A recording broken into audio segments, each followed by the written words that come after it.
বাস্তুশাস্ত্রের 20টি নিয়ম। বৃহস্পতিবার ছাড়া প্রত্যেক দিন ঘরে সামুদ্রিক লবণ দিয়ে পোছা লাগান। এতে বাড়ির সুখ শান্তি এবং সমৃদ্ধি অটুট থাকে।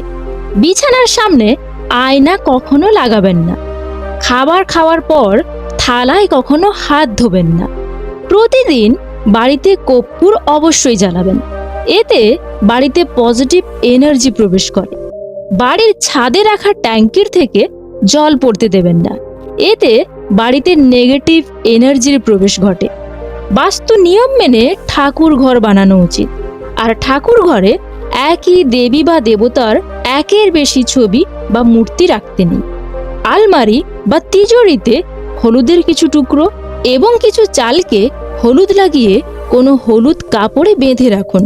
এতে ধন সম্পত্তির বৃদ্ধি ঘটে। বাড়িতে কোথাও মাকড়সার জাল হতে দেবেন না। বাড়িতে কোথাও ডাস্টবিন বা জল জমতে দেবেন না।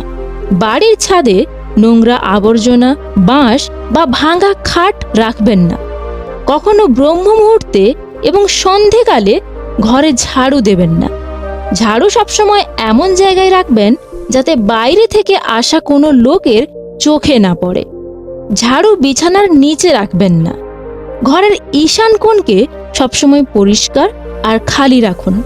বাথরুমকে সবসময় ভেজা রাখবেন না। এতে বাড়িতে নেগেটিভ এনার্জির প্রবেশ ঘটতে থাকে। ঘরের দেওয়াল, পর্দা বা চাদরে বেগুনি এবং কালো রং ব্যবহার করবেন না। নিজের বেডরুমে কোনো ঠাকুর দেবতার ফটো লাগাবেন না। লোহার খাটে ঘুমানো উচিত নয়। এতে স্বাস্থ্যের হানি হতে পারে।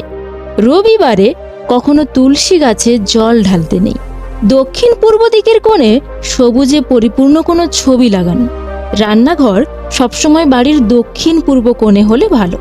বন্ধুরা, ভিডিওটি ভালো লাগলে প্লিজ লাইক, কমেন্ট, শেয়ার এবং সাবস্ক্রাইব করবেন এবং ভিডিওটি দেখার জন্য অসংখ্য ধন্যবাদ।